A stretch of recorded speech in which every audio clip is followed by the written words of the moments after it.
Hello, and welcome back to Klik TV. Here we talk to businesses and professionals about how they leverage technology for business success. My name's Karen, and I'm excited to have our guest today, Eric Costello, Baltimore City Councilman for the 11th District. Welcome, Eric. Thank you for joining us. Thanks for having me today, Karen. Yeah, absolutely.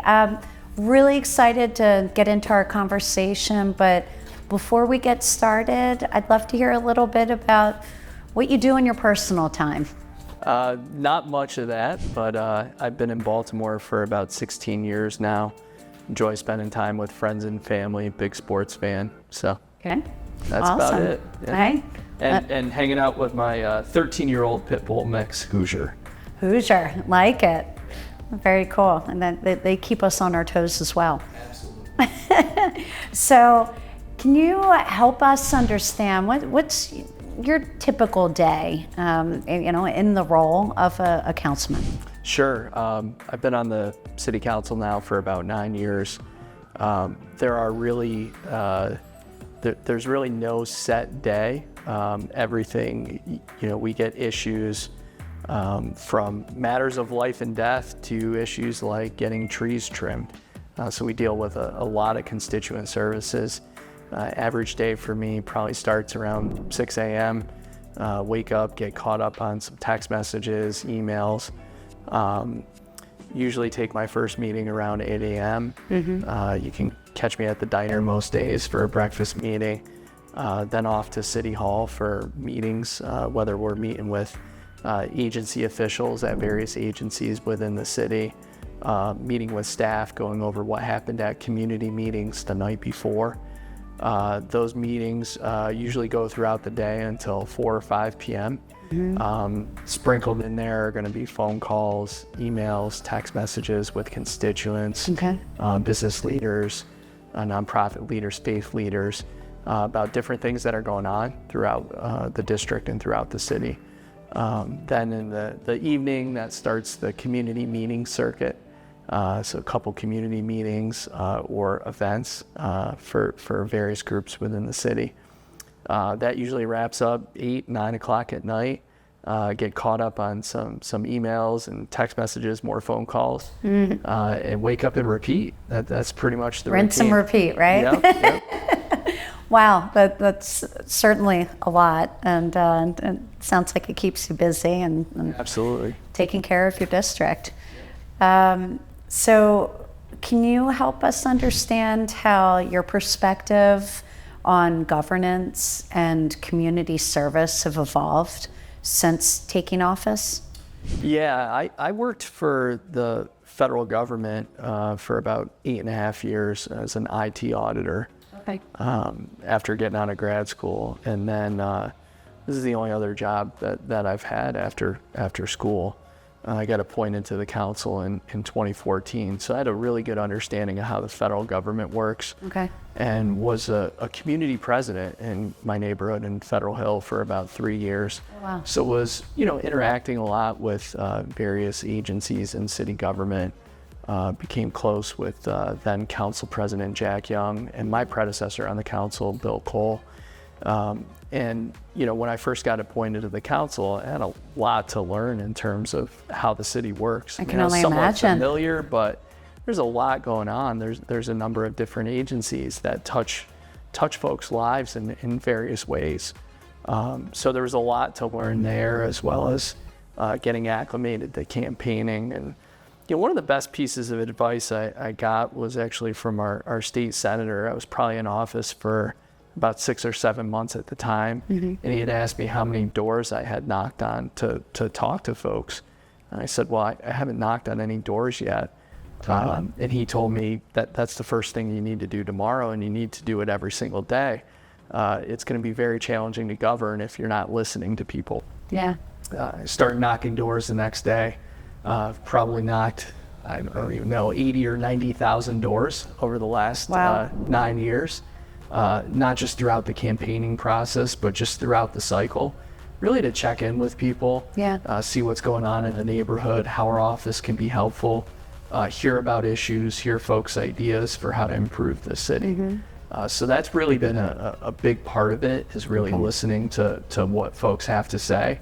So it's not just those community meetings, it's the emails, the text messages, the phone calls. The day-to-day. Yeah, the social media, knocking on doors, having those one-on-one conversations. Those are really helpful to figure out, what's important, what we need to be working on in the city. Well, I'd imagine there's so much value that comes from that, not only showing that you care and that you're taking the time, but a lot of folks don't go to the meetings. Yeah. Those conversations are invaluable. Without those conversations, there's really no way to drive your priorities. I think everyone on the city council has a different idea about what the job involves. I'm sure.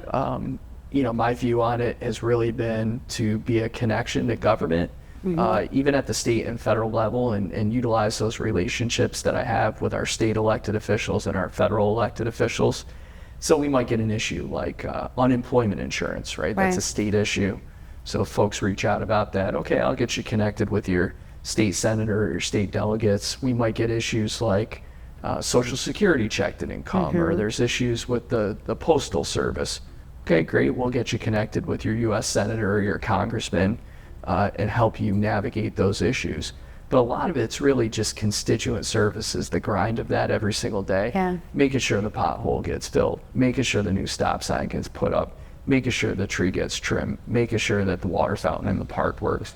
Then when you call 911, that police or fire show up in a reasonable amount of time, that your water bill is straightened out, that your property tax bill is straightened out, all those. The list goes on. Yeah, that touch people's lives every single day. Yeah, wow. So you mentioned how you had worked in the federal space and, really helped with forming that foundation of understanding on service and government. So having worked specifically in IT in that role, can you tell me why you think it's important for businesses, the importance of IT? IT is critically important in any organization. In large-scale government operations, it's really a shared service which touches everything, right? Think about your interactions with the city and what you do through IT systems, whether it's calling 911 because there's emergency, or you're calling 311 because there's a pothole that needs to be fixed, or you're filing an application to have a block party, or you're going online to pay your water bill. So these IT systems are critically important for kind of the customer-facing functions, but they're also important for city employees, right, who are doing their jobs every single day. So IT is really a foundation of government. We need to have a really strong IT presence. The city has faced a number of challenges with respect to IT. We obviously had the ransomware attack in 2019, which was very well publicized. And I think it exposed a number of deficiencies that we had within city government. For example, the Department of Transportation, if you were to call 311 and request, say, a new stop sign or a new traffic signal, that requires a traffic calming study. Those traffic calming studies take 6 to 9 months. And we came to find out that all of the data for traffic calming studies were being stored on someone's desktop. I know. Wow. That would make all of your partners at Klik Solutions have chest pains. That's right. So we've made some really significant investments in strengthening our IT infrastructure and our IT security since then. In the first year to the tune of $18 million, and strengthening that IT posture has really put us in a much better position to be able to deliver services to residents and local businesses.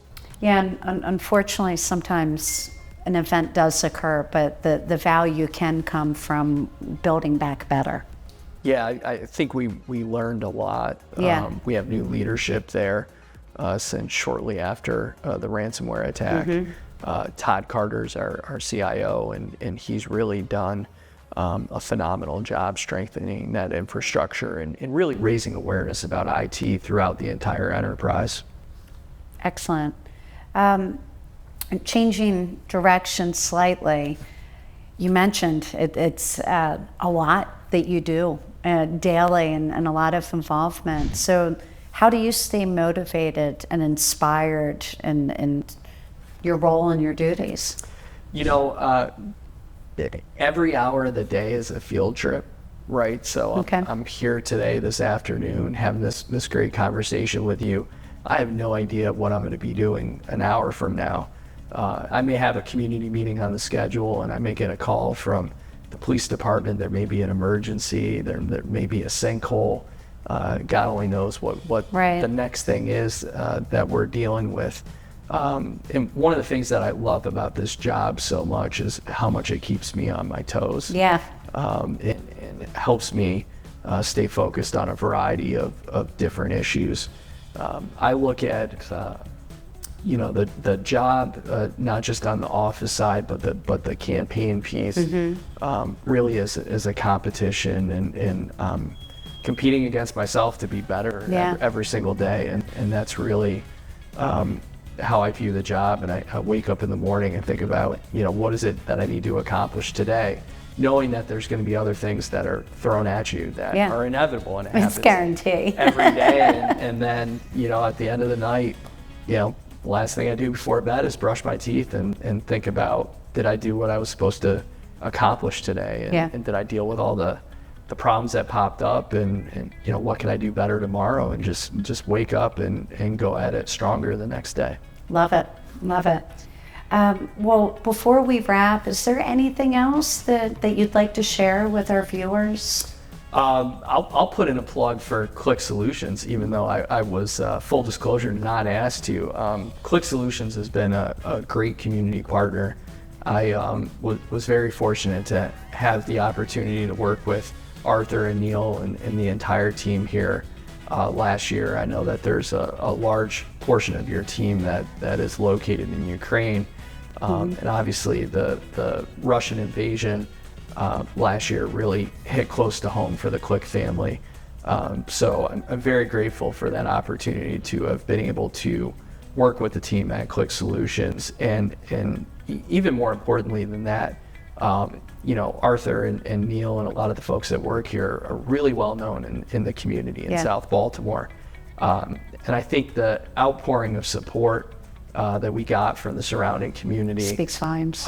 was just unbelievable. I recall we were bagging up and boxing up, non-perishable foods, clothing, toiletries, other critical supplies, first aid materials, and the expectation of what would get delivered, was this. And I remember It this was is the wild. first time I've been back in the office in a year. And the office looks great. It's clean, it's organized. Not boxes and everywhere. It is not covered with every square inch of boxes. And I think that really speaks to, not just Arthur and Neil and the entire team's commitment to this community, but really the generosity of folks that live on and around the South Baltimore Peninsula. I'm incredibly proud of the way that everyone stepped up to be a part of that effort. It was powerful. Yeah. And we're grateful for your partnership and relationship with Klik. Yeah. Well, thank you so much for coming today. And, it was really a pleasure speaking with you. And thank you for viewing. If you haven't already, please follow Klik TV. We have excellent content and are always posting new episodes. Thank you very much, and see you again soon. Thanks for having me. Thank you.